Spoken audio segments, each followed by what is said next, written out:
Just fucking do it. Subscribe now. Tomorrow when you're getting sleepy, because most of you arrived today, stand up. And if you're in the front row, don't stand up there. Go stand up on the side to stay awake. Because if you go to sleep during the seminar, you don't want to know what happens. I'll just leave it at that. I started reading this, A Brief History of Time by Hawkins, because most people can't read it because they're not bright enough. But you make the seminar like this book. So I decided I want to read the book. How fucking hard can it be? I read the first 50 pages like I took a shit. But that's, as I told you, and where's the skinny fucking Nazi? You, Josh Kim, put a 17-minute exit interview a few years ago when he turned 21. He came back to spend his 21st birthday here. And the essence of it, 17 minutes long, it's in the drawing room, is that 95% of all the things I worried about that Mr. Peña said wouldn't happen, didn't happen.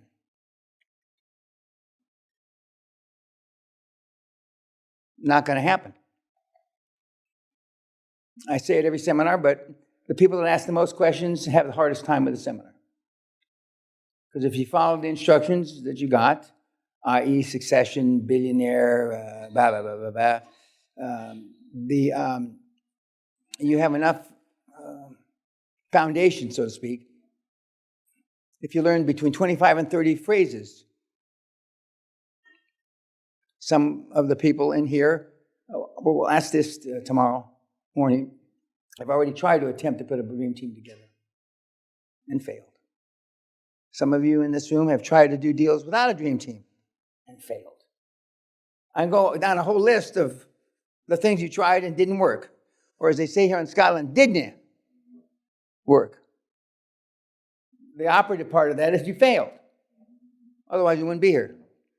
We're going to show you examples between 12 and 18 webinars, 2 live webinars from the last 18 months or so that where they people did it without ever meeting me. I've said for 31 years now that 99.9% of the people that have benefited from the QLA model, the system, whatever you want to call it, I've never met.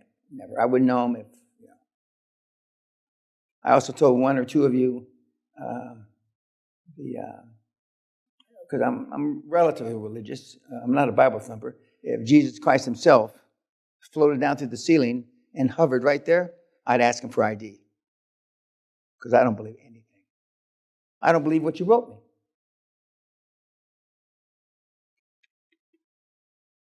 So far, maybe it gets tougher later in the book. But I hear some people can't get through the first 4 pages. I'm on page 51. I just got the fucking book this morning. So there's a disconnect.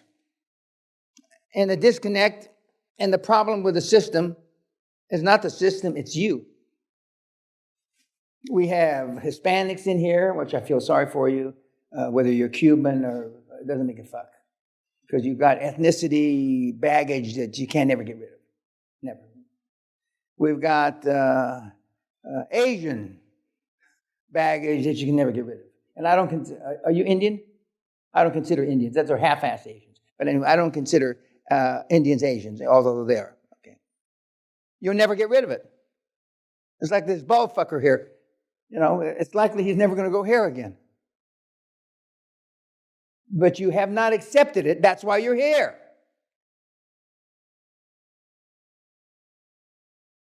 I've told a couple of you in our one-on-one time that since about 2010-ish, the summer of 2010, we've had a good portion of the superstars have been Germanic, Austrian, or German, or the German part of Switzerland.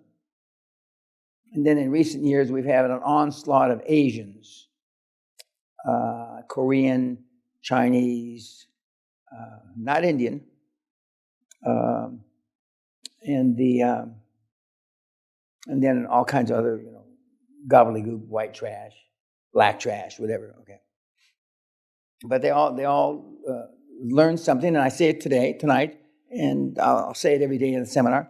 Those who get laser beam focused first, stay laser beam focused longest, win the most.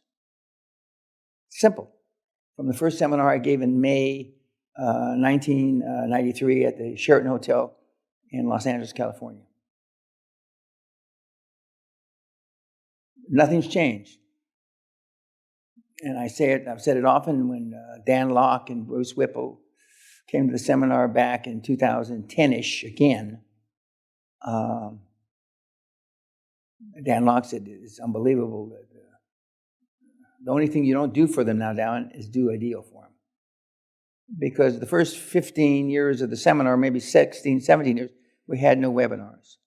We had no thumb drives. We had no scripts. We had nothing. All we did was kick you in the ass, and the thing that we did different then is we locked up your cell phones. So you were here without a cell phone for a week.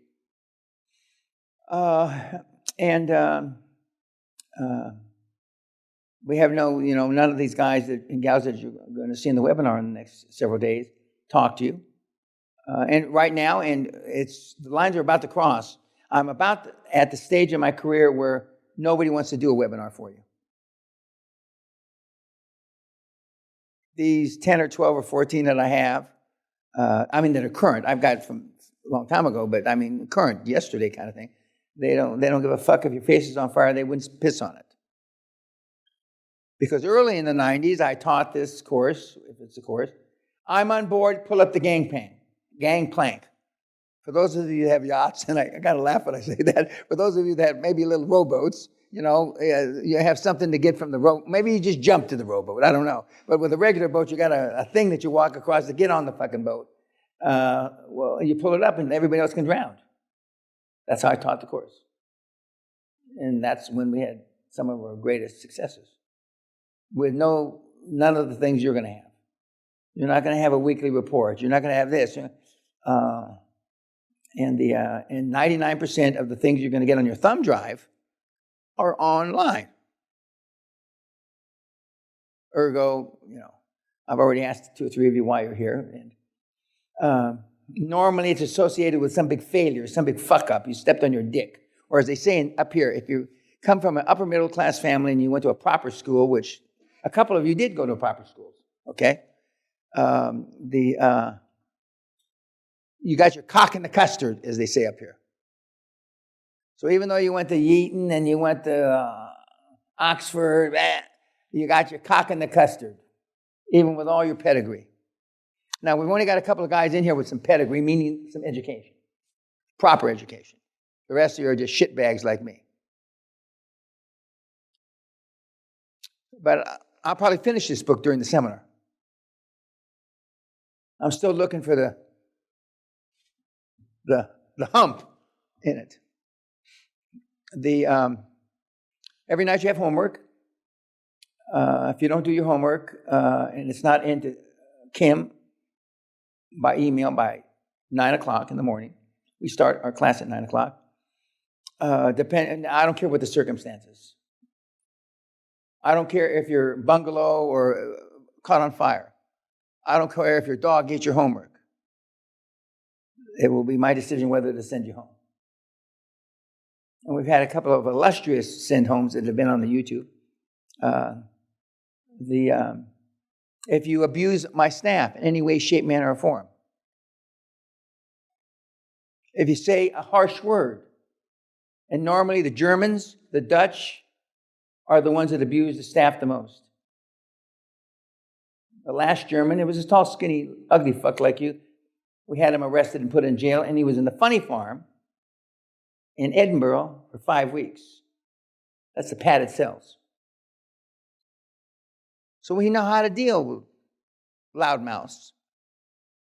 that abuse the staff. I don't care. You can scream at me all you want.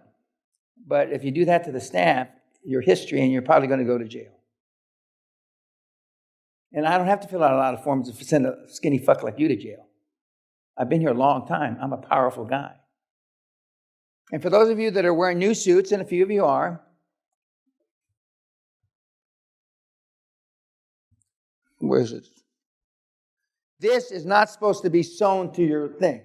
There's a thread there you're supposed to break.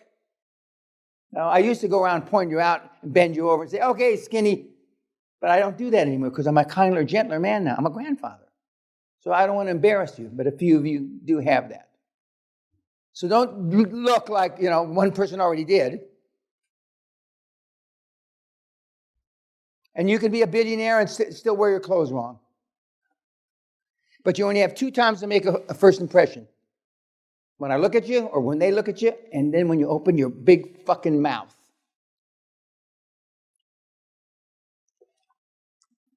And perception is reality. You may pass the first test, how you look.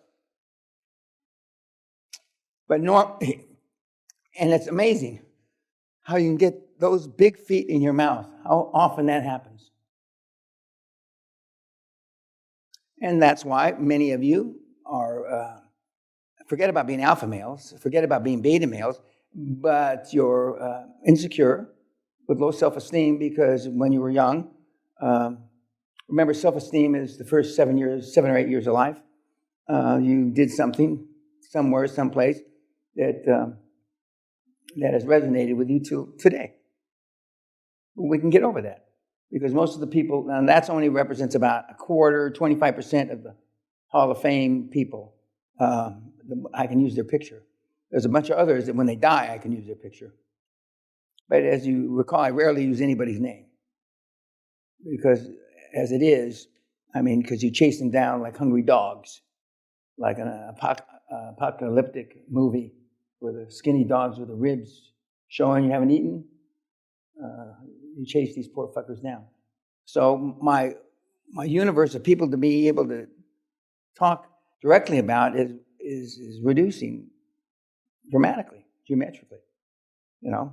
I don't plan on doing this 5 more years, but if I wouldn't have enough people to do it 5 more years because they don't want to talk to you. We've had people thrown in jail because they, what do you call when you chase somebody? Stalking. You stalk them. Not me. No, that wouldn't be me. Sure. Of course it wouldn't. We've had people been thrown in jail because you hear my analogy or my story, which is not a fake news, it's a true story, that I went into banks, and when the banks opened up, and I didn't leave until somebody gave me a line of credit when they first opened up. You've heard that story. True story. Marsh DeSinis is the first banker I did it to, a Greek banker. And we've had a couple guys thrown in jail because of that. I'm not leaving here without a check.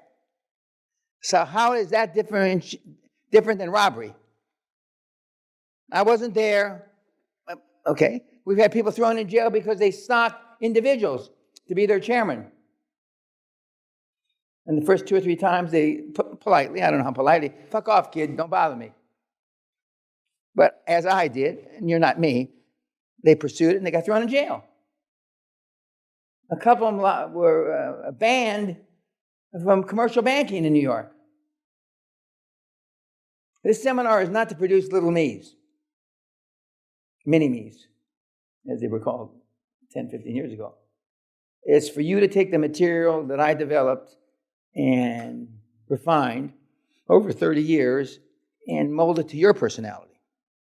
As some of you, I say this tongue-in-cheek, have no personality, and you know it. Now, in the old days, we'd go through, are you an alpha? And then I'd jump on you, fucking spit on you, choke you. I don't do that anymore because I'm a grandfather. I'm a kinder, gentler guy. But a few seminars ago, we had a girl sitting right where you're sitting. And you're going to listen to a bunch of guys, not the least of which is Steve Jobs, who I happen to have known many years ago.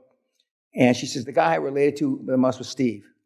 Now, they say, now I blanked out. I don't remember doing this.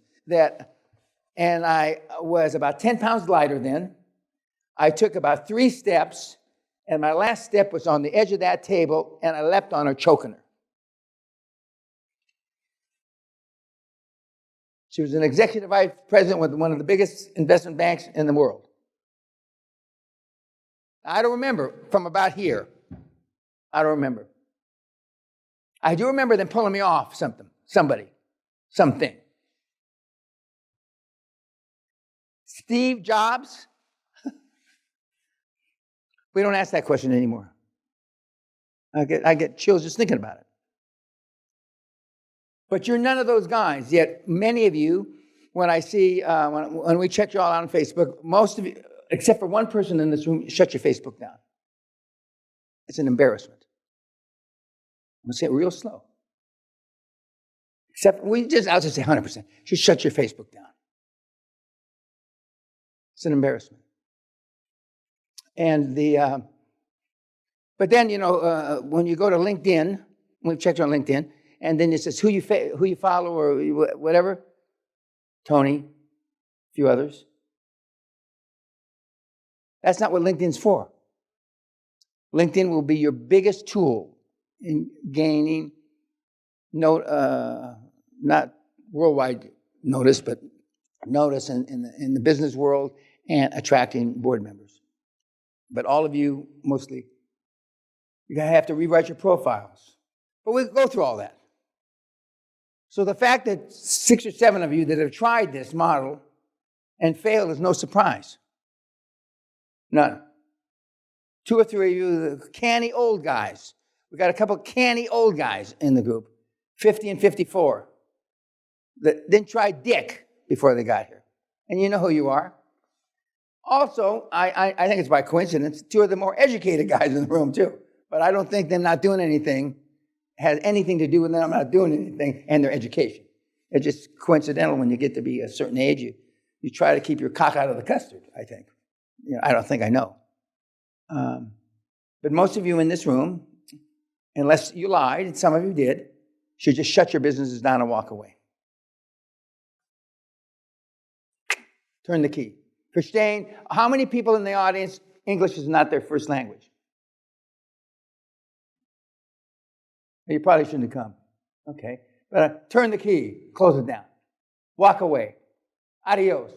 Like Pontius Pilate did to Christ, wash your hands. Just walk away. It's a lot easier. Because nobody except one, who happens to be a dentist, could possibly use his experience in having dental practices, could extend that expertise into rolling up dental practices. He even knows a guy who sold 80 or 90 dental practices, right? And a big roll-up made $150 million. But other than that, you're all shit out of luck. Now, see, I tell you like it is. Not as how you would like it to be. I'm just telling you the truth. Speaking of Cubans, we had a Cuban guy here a few years ago. Nice enough kid. And then we had the Goomba brothers, which are Cuban brothers. And he said, he told, and then he admitted he was Cuban to the Goomba brothers. And I pointed out that he didn't tell anybody he was Cuban. Normally you can't keep a fucking Cuban's mouth shut before they're telling you they're Cuban. Okay? Cubans are allegedly, ostensibly, purportedly, at the higher end of the Hispanic food chain. I don't think that myself personally, but a lot of Hispanics do. And so, but he determined that, or he said that he had tried QLA 2 or 3 times and had failed, blah, blah, blah, blah. Which, it's harder you would think that if you fail at QLA, not following the steps properly, it might be easier once you come back and try it. It's not. It's harder. And if you read my website carefully, which you don't, it says it's going to be harder for you because you've already locked into bad habits.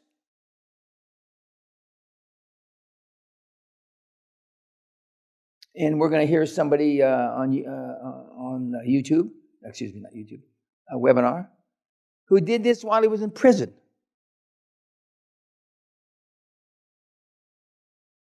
40 million pounds he made. How many how many want to do it in the UK? Oh, that's good. Okay, well, a pound's about $1.28 to the dollar. A pound to the dollar. We've had people in active duty military service. We have active duty SEALs rolling up. We have active duty Rangers rolling up. We have drone pilots that are dropping bombs on whoever they're dropping them on from drones, stationed in Las Vegas, doing roll-ups. Any questions? Good. Now, tonight you're going to see a film or films, and the homework tonight, and you'll see something of video in nature every night. And your homework is to sit after dinner, and then I sit here and I answer questions, and then I leave you to write down in your words what the takeaway is for you. Everything I say or do, everything that is said or done on webinars, everything that is said or shown on slides, you should look at and say, how do this affect me, and how do I take direct action? Every single thing. And tonight's homework is based on that. I believe you're going to see Barron Trump tonight. One thing, 8 minutes on Barron, who turned 18 in April. And I was invited by him to dinner, which I'm not making. He apparently follows me. He is having people to dinner that he, follows on the internet or YouTube or whatever. But the way that Barron Trump was raised is very similar to how I raised my children. Our children lived in this, not a penthouse in Trump Towers, but they went to the best schools money could buy.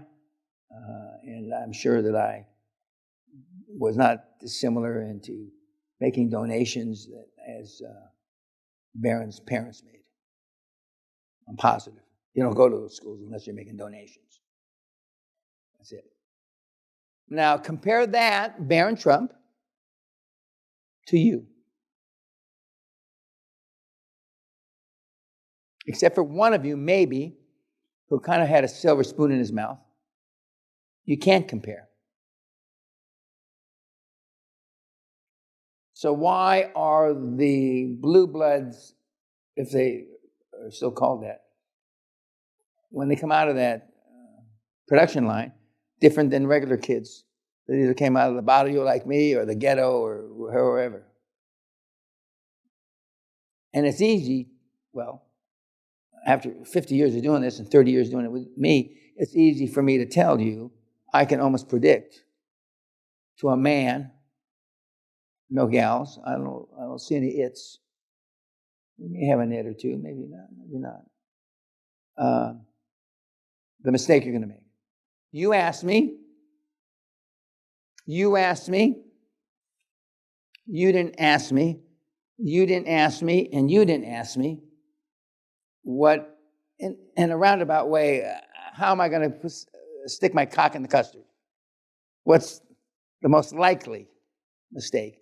And for the Latino boy, I said, familia. If you had asked, I would have told you the same, but we kind of got around that subject. And for the Nazi in the back, I answered it a different way. I answered why the Germans are so successful. How else could a little balding man with a fucking mustache convince 48 million people to do what they did? He was a super salesman. And the Germans are vulnerable because at that time they had low self-esteem from the First World War. Now you have low self-esteem for all kinds of other reasons, not the First World War. Duncan, are we ready? And now I said sarcastically when I was filming her this afternoon, I looked in there and I said, I thought Duncan passed away. And then Kat told me, no, sir. He's alive. He's right back there. He's a terrific butler, and he's got 1,000 stories he shouldn't tell you, but probably after Starting tomorrow, he will. Hit it.